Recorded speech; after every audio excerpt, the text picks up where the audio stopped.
Hey mamas, ever feel like parenting a toddler is like riding an emotional roller coaster? 1 minute they're laughing, and the next, a meltdown hits, usually at the least convenient time. If you're overwhelmed by those sudden twists and turns, you're in the right place.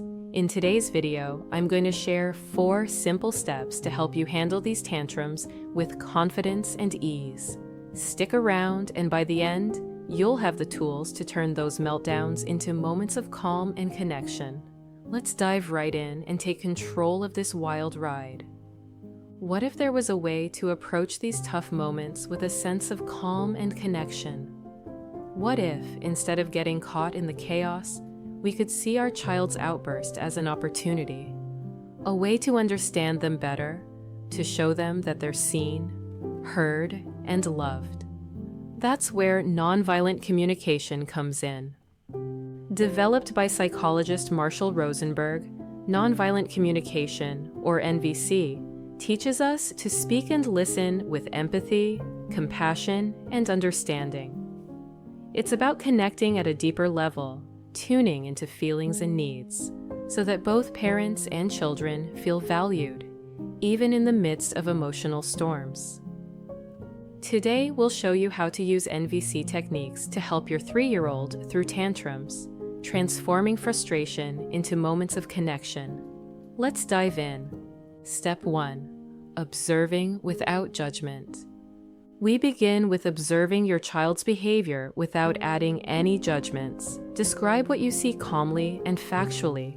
This keeps you from framing the behavior as bad or wrong, which can create defensiveness. Instead of saying, "Stop being so difficult," try saying, "I see that you're crying," and hitting your toy on the floor. This lets you understand the behavior without layering emotions or labels over it. Step 2. Identifying feelings. Next, help your child and yourself identify the feelings that might be driving their behavior. At 3 years old, your child is still learning to recognize and express emotions, so use simple terms they can understand.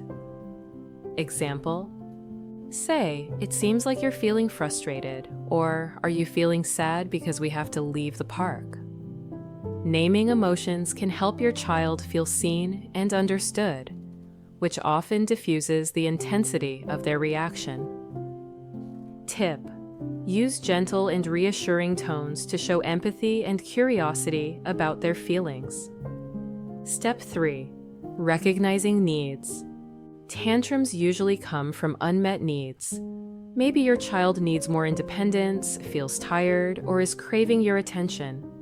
Once you name the feeling, try connecting it to a possible need. Example: if your child is upset about leaving the park, you might say, "I see that you're sad because you still want to play. You really like being here, don't you?" This helps your child recognize that their feelings are valid and connected to real needs. Step 4. Making a request with empathy. Finally, use clear and compassionate language to make a request. In NVC, requests are invitations, not demands. You can guide your child without forcing a change. Try saying, "I understand you want to keep playing and we have to go home soon. Can we plan to come back another day?" Or, "How about we take a fun toy with us as we leave?" Making requests that acknowledge their feelings often leads to a more cooperative response. Let's look at some real-life examples. Imagine you're leaving a birthday party, and your child starts crying because they want to stay. Instead of reacting with frustration, try applying these NVC steps. Observe without judgment, recognize their feelings, identify their need to continue playing, and offer an empathetic request, like, "I know you're having fun and it's hard to leave. How about we read a fun story when we get home?" It's normal to feel frustrated or even react with anger during a tantrum, but that can escalate the situation. Instead of saying, "Why are you acting like this?" try an NVC approach. "I see you're upset. Are you feeling frustrated because we're leaving?" This shift can calm both you and your child. Tips for staying calm and regulated as a parent. Staying calm during a tantrum is tough. Here are some quick tips. Take a few deep breaths before responding. Mentally name your own feelings, and remind yourself that your child's behavior isn't personal. It's part of their growth. These moments are about them, not us, and staying calm helps both of you. Let's practice. Imagine your child is upset because they didn't get their favorite snack. Pause for a moment and think, how would you name their feeling? What need might they have? Practicing these prompts helps make NVC a natural response in real-life situations. A quick note about NVC's origins. Marshal Rosenberg developed this approach as a way to bridge understanding and empathy in conflict. He believed that every human action is an attempt to meet a need. NVC is now practiced worldwide to foster peace and connection in all kinds of relationships. Q&A or myth-busting section. Some common questions about NVC include, won't this make my child think they can always get what they want? In fact, NVC teaches kids boundaries by respecting both their needs and ours.